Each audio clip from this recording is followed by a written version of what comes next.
ಶ್ರೀ ಗುರುಭ್ಯೋ ನಮಃ. ಸಜ್ಜನರಿಗೆಲ್ಲ ಈ ಗುರುಚರಣ ಸೇವಕ ಅಭಿನಂದನ್ ಸ್ವಾಮೀಜಿ ಮಾಡುವ ಭಕ್ತಿ, ಶ್ರದ್ಧೆ ಹಾಗೂ ವಿನಯಪೂರ್ವಕ ನಮಸ್ಕಾರಗಳು. ಸಜ್ಜನರೇ, ಬಹಳ ದಿನಗಳಿಂದ ಆ ಸದ್ಗುರುಗಳು ರಚಿಸಿದ ಯಾವುದೇ ಒಂದು ನುಡಿಮುತ್ತನ್ನು ನಿಮ್ಮ ಹೃದಯಗಳಿಗೆ ಹಾಗೂ ಗುರುಗಳ ಪವಿತ್ರ ಚರಣಗಳಿಗೆ ಅರ್ಪಿಸುವ ಭಾಗ್ಯ ನನಗೆ ದೊರಕಿರಲಿಲ್ಲ. ಅದಕ್ಕಾಗಿ ನಾನು ನಿಮ್ಮೆಲ್ಲರಿಗೂ ಕ್ಷಮೆಯನ್ನು ಯಾಚಿಸುತ್ತಿದ್ದೇನೆ. ಇನ್ನೊಂದು ಕಡೆ ಮನಸ್ಸನ್ನು ತುಂಬ ನೋವಿಗೆ ದೂಡುವಂತಹ ದುಃಖದ ವಿಷಯವೊಂದನ್ನು ನಿಮ್ಮೊಂದಿಗೆ ಹಂಚಿಕೊಳ್ಳಬೇಕಾಗಿದೆ. ನಮ್ಮ ಪರಮ ಪೂಜ್ಯ ಸದ್ಗುರು ಶ್ರೀ ಶಂಕರಾನಂದ ಸ್ವಾಮಿಗಳ ಶಿಷ್ಯ ರತ್ನರಲ್ಲಿ ಒಬ್ಬರಾದ ಮಠದ ಸೇವೆಯನ್ನು ತಮ್ಮ ಜೀವನದ ಉಸಿರಾಗಿಸಿಕೊಂಡಿದ್ದ ಶ್ರೀಮಾನ್ ರಮೇಶಣ್ಣ ಶಿಂಧೆಯವರು ನಮ್ಮನ್ನೆಲ್ಲ ಅಗಲಿ ಸದ್ಗುರುಗಳ ಪವಿತ್ರ ಪಾದಗಳಲ್ಲಿ ಲೀನರಾಗಿದ್ದಾರೆ ಎಂಬ ಸತ್ಯವನ್ನು ಹೇಳುವಾಗಲೇ ಹೃದಯ ಭಾರವಾಗುತ್ತದೆ. ಆ ಸರ್ವಶಕ್ತ ಭಗವಂತನು ಅವರ ಕುಟುಂಬದವರಿಗೆ ಈ ಅಪಾರ ದುಃಖವನ್ನು ಸಹಿಸುವ ಶಕ್ತಿ, ಧೈರ್ಯ ಮತ್ತು ಸಮಾಧಾನವನ್ನು ನೀಡಲಿ ಎಂದು ಪ್ರಾರ್ಥಿಸುತ್ತೇನೆ. ಇವತ್ತಿನ ನುಡಿಮುತ್ತನ್ನು ನಾನು ಆಯ್ಕೆ ಮಾಡಿಕೊಂಡಿರುವುದಕ್ಕೂ ಇದೇ ಭಾವನಾತ್ಮಕ ಹಿನ್ನೆಲೆ ಇದೆ. ಆ ಕಾರಣವನ್ನು ಕೊನೆಯ ಶೀರ್ಷಿಕೆಯಲ್ಲಿ ನಿಮ್ಮೊಂದಿಗೆ ಹಂಚಿಕೊಳ್ಳುತ್ತೇನೆ. ಬನ್ನಿ, ಈ ಭಾವಭರಿತ ಕ್ಷಣದಲ್ಲಿ ಇವತ್ತಿನ ನುಡಿಮುತ್ತಿನ ಪೀಠಿಕೆಯನ್ನು ಭಕ್ತಿ ಭಾವದಿಂದ ಅರಿತುಕೊಳ್ಳೋಣ. ಮಾನವ ಜೀವನವು ಈ ಸೃಷ್ಟಿಯಲ್ಲಿ ದೊರಕುವ ಅತ್ಯಂತ ಅಮೂಲ್ಯವಾದ ಅವಕಾಶವಾಗಿದೆ. ಲಕ್ಷಾಂತರ ಜನ್ಮಗಳ ನಂತರ ಮಾತ್ರ ಮನುಷ್ಯ ಆ ಜನ್ಮವನ್ನು ಅಥವಾ ಮನುಷ್ಯ ಜನ್ಮವನ್ನು ಪಡೆಯುತ್ತಾನೆ. ಆದರೂ ನಾವು ಈ ಅಮೂಲ್ಯ ಜೀವನವನ್ನು ಪಡೆದ ಮೇಲೆ ಅದರ ಮೌಲ್ಯವನ್ನು ಎಷ್ಟು ಅರಿತಿದ್ದೇವೆ ಎಂಬ ಪ್ರಶ್ನೆ ನಮ್ಮೆಲ್ಲರ ಮುಂದೆಯೇ ನಿಂತಿದೆ. ಉಪನಿಷತ್ತು ಹೇಳುತ್ತದೆ, ದುರ್ಲಭಂ ಮಾನುಷಂ ಜನ್ಮ, ಅಂದರೆ ಮಾನವ ಜನ್ಮ ಅಪರೂಪ.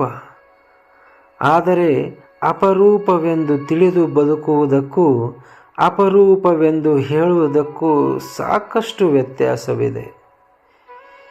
ಇಂದು ನಾವು ಬದುಕುತ್ತಿದ್ದೇವೆ, ಆದರೆ ಜಾಗೃತವಾಗಿ ಬದುಕುತ್ತಿದ್ದೇವೆ? ಇದು ನಮ್ಮೆಲ್ಲರಿಗೆ ನಾವೇ ಕೇಳಿಕೊಳ್ಳಬೇಕಾದ ಒಂದು ಪ್ರಶ್ನೆ ಇದಾಗಿದೆ. ಇಂದಿನ ಸಮಾಜದಲ್ಲಿ ಮಾನವನು ಅಪಾರ ಜ್ಞಾನವನ್ನು ಗಳಿಸಿದ್ದಾನೆ, ಆಧುನಿಕ ಸೌಲಭ್ಯವನ್ನು ಪಡೆದುಕೊಂಡಿದ್ದಾನೆ. ಆದರೆ ಅದೇ ಪ್ರಮಾಣದಲ್ಲಿ ಮಾನವೀಯತೆ, ಶಾಂತಿ ಮತ್ತು ಸಂತೃಪ್ತಿಯನ್ನು ಕಳೆದುಕೊಂಡಿರುವುದನ್ನು ನಾವೆಲ್ಲ ನೋಡಬಹುದು. ಕಾಲ ನಮ್ಮ ಕೈಯಲ್ಲಿ ಇದ್ದರೂ ಕಾಲವೇ ನಮ್ಮನ್ನು ನಡೆಸುವಂತಾಗಿದೆ. ಮಾತು ನಮ್ಮ ನಿಯಂತ್ರಣದಲ್ಲಿ ಇರಬೇಕಾದರೆ ಮಾತೇ ನಮ್ಮನ್ನು ಆಳುತ್ತಿರುವ ಸ್ಥಿತಿ ಬಂದಿದೆ. ಸಮಾಜ ಒಂದಾಗಬೇಕಾದರೆ ಭೇದ ಭಾವಗಳಲ್ಲಿ ಮುಳುಗುತ್ತಿವೆ. ಈ ಸಂದರ್ಭದಲ್ಲಿ ನಮ್ಮನ್ನು ತಿದ್ದಿಕೊಳ್ಳಲು ಹೊರಗಿನಿಂದ ಬರುವ ಉಪದೇಶಕ್ಕಿಂತಲೂ ಒಳಗಿನಿಂದ ಎಚ್ಚರಿಸುವ ಮಾತುಗಳ ಅಗತ್ಯವಿದೆ. ಅಂತಹ ಒಳಜಾಗೃತಿಯ ಮಾತುಗಳನ್ನು ಸರಳವಾದರೂ ಆಳವಾದ ಅರ್ಥದಲ್ಲಿ ಹೇಳುವವರು ಯಾರು ಎಂದರೆ ಅವರು ಸಂತರು, ಸದ್ಗುರುಗಳು. ಇಂತಹ ಮಹಾನ್ ಸಾಲಿನಲ್ಲಿ ಶ್ರೀ ಶಂಕರಾನಂದ ಮಹಾಸ್ವಾಮಿಗಳು ಅಂತಹ ಮಹಾನ್ ಗುರು ಪರಂಪರೆಯ ದೀಪಸ್ತಂಭರಾಗಿದ್ದಾರೆ. ಅವರ ಉಪದೇಶಗಳು ದೊಡ್ಡ ದೊಡ್ಡ ಗ್ರಂಥಗಳಂತೆ ಕಂಡರೂ ಅವುಗಳ ಸಾರವು ಕೆಲವೇ ಸಾಲುಗಳಲ್ಲಿ ಅತ್ಯಂತ ಸರಳವಾಗಿ ವ್ಯಕ್ತವಾಗುತ್ತವೆ. ಇಂದು ನಾವು ಚಿಂತನೆಗೆ ತೆಗೆದುಕೊಳ್ಳುತ್ತಿರುವ ಈ ನುಡಿಮುತ್ತು 4 ಸಾಲುಗಳನ್ನು ಹೊಂದಿದ್ದರೂ ಮಾನವ ಜೀವನದ 4 ಮಹತ್ವದ ಪ್ರಶ್ನೆಗಳನ್ನು ನಮ್ಮ ಮುಂದಿಡುತ್ತವೆ. ನಾವು ಕಾಲವನ್ನು ಹೇಗೆ ಬಳಸುತ್ತಿದ್ದೇವೆ? ನಮ್ಮ ಮಾತು ಸಮಾಜಕ್ಕೆ ಏನು ಮಾಡುತ್ತಿದೆ? ನಾವು ಸಮಾಜವನ್ನು ಹೇಗೆ ಕಟ್ಟುತ್ತಿದ್ದೇವೆ? ನಮ್ಮ ಜೀವನಕ್ಕೆ ದಿಕ್ಕು ತೋರಿಸುವ ಗುರುತತ್ವವನ್ನು ನಾವು ಸ್ಮರಿಸುತ್ತಿದ್ದೇವೆ. ಈ ಪ್ರಶ್ನೆಗಳಿಗೆ ಉತ್ತರ ಹುಡುಕುವುದೇ ಈ ಪ್ರವಚನದ ಮೂಲ ಉದ್ದೇಶವಾಗಿದೆ. ಇಲ್ಲಿ ಯಾರನ್ನು ದೋಷಾರೋಪಣೆ ಮಾಡುವುದಕ್ಕೆ ಅಲ್ಲ, ಯಾರನ್ನು ಹಿಂಸೆ ಮಾಡುವುದಕ್ಕೂ ಅಲ್ಲ. ಇದು ನಮ್ಮನ್ನೇ ನಾವು ನೋಡಿಕೊಳ್ಳುವ ಕನ್ನಡಿಯಂತಾಗಿದೆ. ಈ ನುಡಿಮುತ್ತಿನಲ್ಲಿ ಕಾಲದ ಮೌಲ್ಯವಿದೆ, ನಿಂದೆಯ ಅಪಾಯವಿದೆ, ಜಾತಿ ಭೇದದ ವಿಷವಿದೆ ಮತ್ತು ಗುರುಸ್ಮರಣೆಯ ಅಮೃತವಿದೆ. ಇವೆಲ್ಲವುಗಳು ಸೇರಿ ಮಾನವನನ್ನು ಸಂಪೂರ್ಣ ವ್ಯಕ್ತಿಯಾಗಿ ರೂಪಿಸುತ್ತವೆ.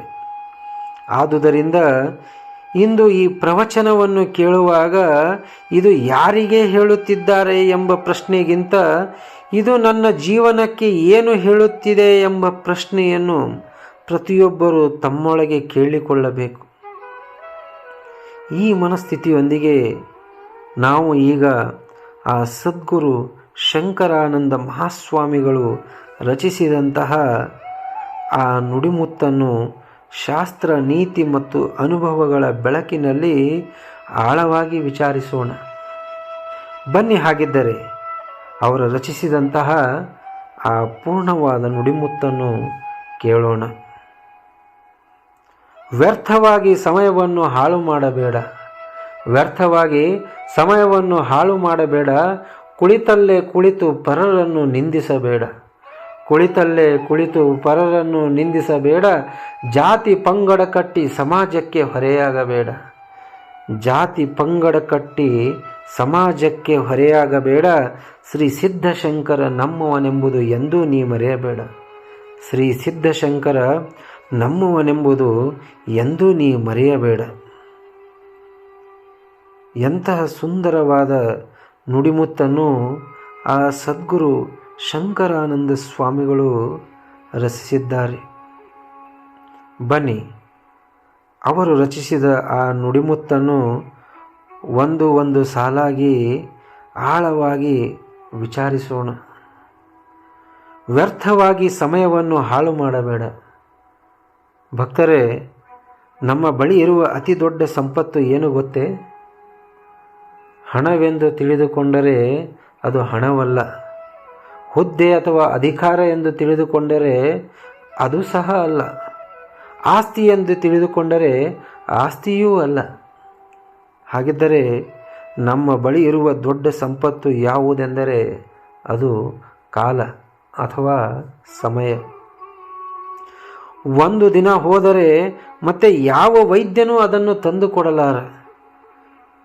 ಯಾವ ಜ್ಯೋತಿಷಿಯೂ ಹಿಂದಕ್ಕೆ ತಿರುಗಿಸಲಾರ. ಕಾಲ ಎಂಬುದು ಮಾನವ ಜೀವನದ ಅತ್ಯಮೂಲ್ಯವಾದ ಸಂಪತ್ತಾಗಿದೆ. ಧನ, ಆಸ್ತಿ, ಅಧಿಕಾರ ಇವೆಲ್ಲವನ್ನು ಕಳೆದುಕೊಂಡರೂ ಮನುಷ್ಯ ಮತ್ತೆ ಸಂಪಾದಿಸಬಹುದು. ಆದರೆ ಕಳೆದ ಕಾಲವನ್ನು ಮರಳಿ ಪಡೆಯಲು ಯಾವ ಶಕ್ತಿಯೂ ಸಾಧ್ಯವಿಲ್ಲ. ಇದನ್ನೇ ಶ್ರೀಮದ್ ಭಗವದ್ಗೀತೆಯಲ್ಲಿ ಆ ಭಗವಂತನು ಹೇಳುತ್ತಾನೆ, ಕಾಲೋಸ್ಮಿ ಲೋಕಕ್ಷಯಕೃತ. ಅಂದರೆ ನಾನೇ ಕಾಲ, ಎಲ್ಲವನ್ನೂ ನಾಶ ಮಾಡುವವನು ನಾನೇ. ಇಲ್ಲಿ ಭಗವಂತನು ಕಾಲದ ಭಯಾನಕತೆಯನ್ನು ಮಾತ್ರವಲ್ಲ, ಅದರ ಅನಿವಾರ್ಯತೆಯನ್ನು ಕೂಡ ತಿಳಿಸುತ್ತಿದ್ದಾನೆ. ಆದರೆ ಇಂದು ನಾವು ಏನು ಮಾಡುತ್ತಿದ್ದೇವೆ ಎಂದರೆ ಮೊಬೈಲನ್ನು ಹಿಡಿದು ಸಮಯವನ್ನು ಹಾಳು ಮಾಡುತ್ತಿದ್ದೇವೆ. ಟಿವಿ ಮುಂದೆ ಕುಳಿತು ಕಾಲವನ್ನು ಹಾಳು ಮಾಡುತ್ತಿದ್ದೇವೆ. ಅನಾವಶ್ಯಕ ಮಾತಿನಲ್ಲಿ ಕಾಲವನ್ನು ಹಾಳು ಮಾಡುತ್ತಿದ್ದೇವೆ. ಮಠದ ದೀಪ ಹಚ್ಚೋಕೆ ಸಮಯ ಸಿಗುತ್ತಿಲ್ಲ, ಹರಿನಾಮ ಹೇಳೋಕೆ ಸಮಯ ಸಿಗುತ್ತಿಲ್ಲ. ಆದರೆ ವ್ಯರ್ಥವಾಗಿ ಮಾತ್ರ ಸಮಯ ಹಾಳು ಮಾಡಲಿಕ್ಕೆ ಸಾಕಷ್ಟು ಸಮಯ ಸಿಗುತ್ತಿದೆ. ಚಾಣಕ್ಯವನು ಅದನ್ನೇ ಹೇಳುತ್ತಾನೆ, ಆಯುಷಃ ಕ್ಷಣ ಏಕೋಪಿ ನಲಭ್ಯ ಸ್ವರ್ಣಕೋಟಿಭಿ. ಅಂದರೆ ಮಾನವನ ಜೀವನದಲ್ಲಿನ ಒಂದು ಕ್ಷಣವು ಕೋಟಿ ಚಿನ್ನ ಕೊಟ್ಟರೂ ಮತ್ತೆ ಮರಳಿ ದೊರೆಯದು. ಆದರೆ ಇಂದಿನ ಮನುಷ್ಯ ಕಾಲವನ್ನು ಅತ್ಯಂತ ನಿರ್ಲಕ್ಷ್ಯದಿಂದ ಬಳಸುತ್ತಿದ್ದಾನೆ.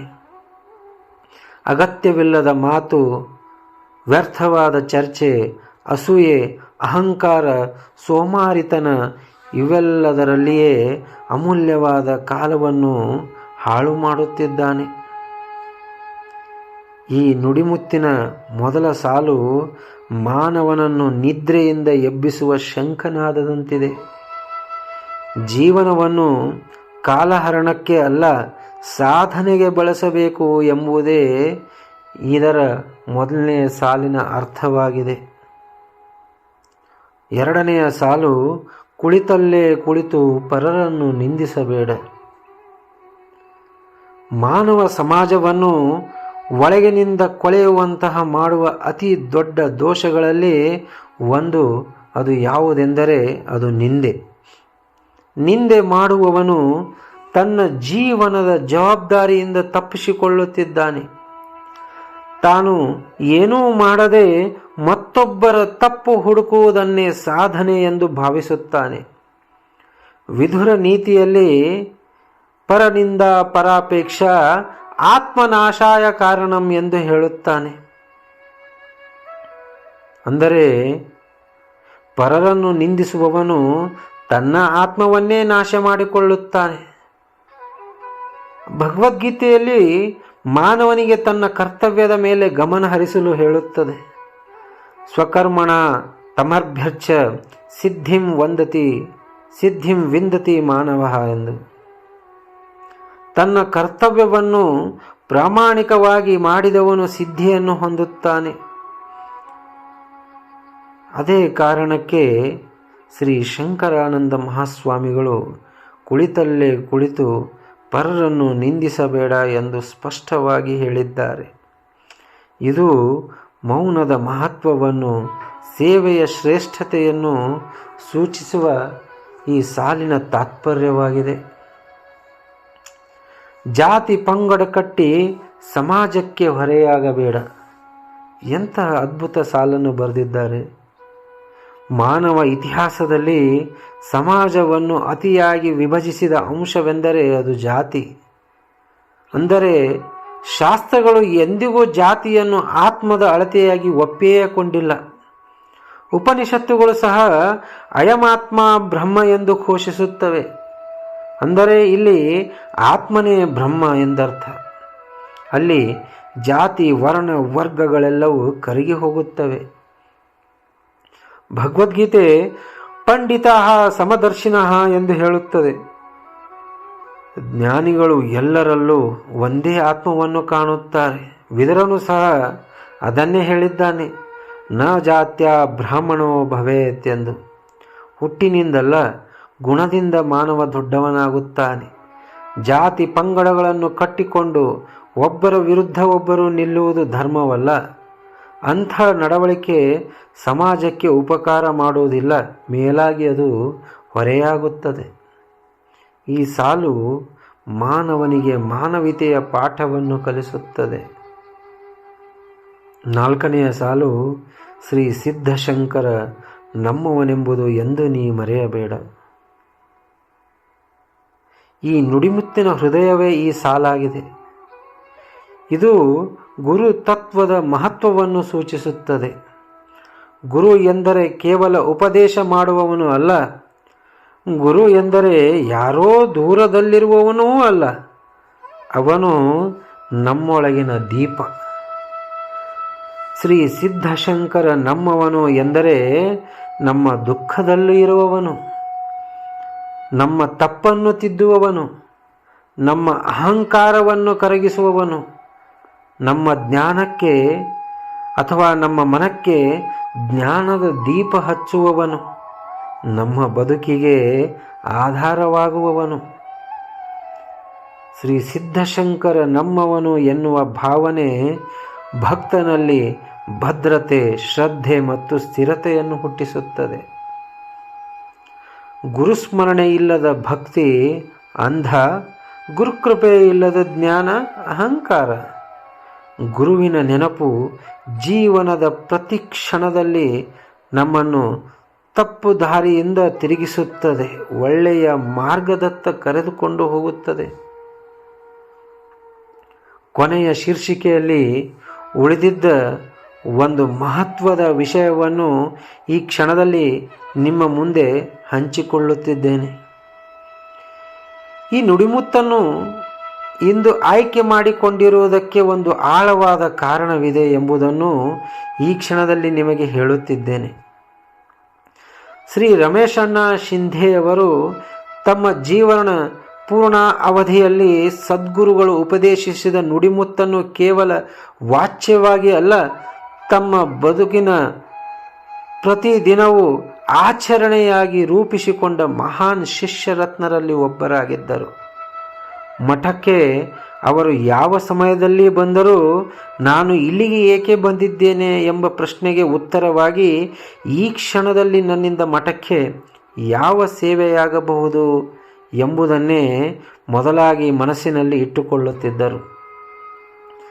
ತಮ್ಮ ಅಮೂಲ್ಯ ಸಮಯವನ್ನು ವ್ಯರ್ಥ ಮಾತುಗಳಲ್ಲಿ ಕಳೆಯದೆ, ಯಾರ ಹತ್ತಿರವೂ ಅನಾವಶ್ಯಕವಾಗಿ ಹೆಚ್ಚು ಹೊತ್ತು ಮಾತನಾಡದೆ, ಯಾರನ್ನೂ ನಿಂದಿಸದೆ, ಯಾವುದೇ ಜಾತಿ ಪಂಗಡದ ವಿಚಾರವನ್ನು ಸ್ಪರ್ಶಿಸದೆ ಸಂಪೂರ್ಣವಾಗಿ ತಮ್ಮನ್ನು ತಾವು ಗುರುಸೇವೆಯಲ್ಲಿ ತೊಡಗಿಸಿಕೊಂಡು ಬದುಕಿದ ಶುದ್ಧ ಮನಸ್ಸಿನ ಭಕ್ತರಾಗಿದ್ದರು. ಮಾತಿಗಿಂತ ಕಾರ್ಯವೇ ಶ್ರೇಷ್ಠ ಎಂಬುದನ್ನು ಅವರು ಯಾವುದೇ ಘೋಷಣೆ ಇಲ್ಲದೆ ಮೌನ ಸೇವೆಯ ಮೂಲಕ ನಮಗೆ ಬೋಧಿಸಿ ಹೋದರು. ಅಂತಹ ನಿಸ್ವಾರ್ಥ, ವಿನಯಶೀಲ ಹಾಗೂ ಸೇವಾನಿಷ್ಠ ಶಿಷ್ಯರತ್ನನನ್ನು ನಾವು ಕಳೆದುಕೊಂಡಿರುವುದು ನಮ್ಮೆಲ್ಲರಿಗೂ ಅಪಾರ ದುಃಖ ಮತ್ತು ದೌರ್ಭಾಗ್ಯದ ಸಂಗತಿ ಇದಾಗಿದೆ. ಅದನ್ನು ಹೇಳುವಾಗಲೇ ಆ ಹೃದಯ ತುಂಬ ಭಾರವಾಗಿದೆ.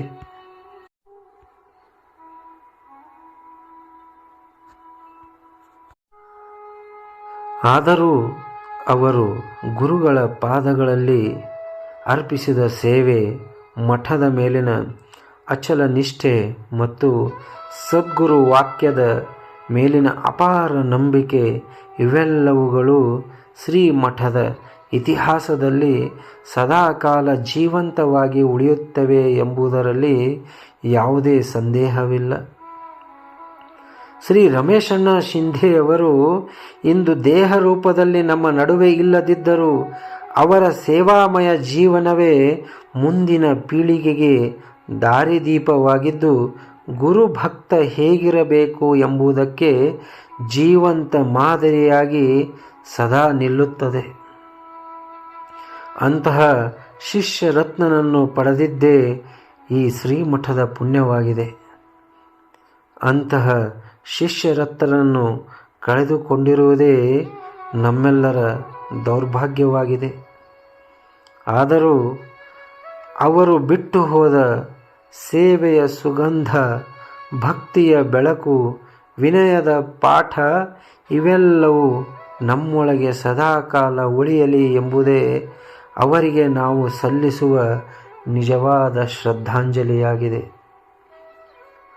ಅಂತಿಮವಾಗಿ ಹೇಳಬೇಕೆಂದರೆ, ನಾವು ಸಮಯವನ್ನು ಸಾಧನೆಗೆ, ಮನಸ್ಸನ್ನು ಶುದ್ಧತೆಗೆ, ಜೀವನವನ್ನು ಗುರುಸ್ಮರಣೆಗೆ ಅರ್ಪಿಸಿದವನೇ ನಿಜವಾದ ಭಕ್ತನಾಗುತ್ತಾನೆ ಎಂದು ಹೇಳುತ್ತಾ, ಮತ್ತೆ ಮುಂದಿನ ಸಂಚಿಕೆಯಲ್ಲಿ ಮತ್ತೊಂದು ನುಡಿಮುತ್ತಿನೊಂದಿಗೆ ಬರುತ್ತೇನೆ.